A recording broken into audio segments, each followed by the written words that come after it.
Dalam perayaan Hari Buruh pada 1 Mei lalu, setidaknya ada 6 janji yang diberikan oleh Presiden Prabowo. Namun dari 6 janji Presiden tersebut, buruh meminta agar pemerintah segera menghapus sistem outsourcing.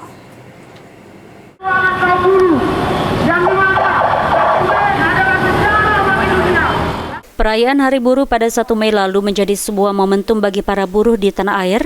Presiden Prabowo Subianto bahkan hadir langsung dalam perayaan Hari Buruh di Jakarta.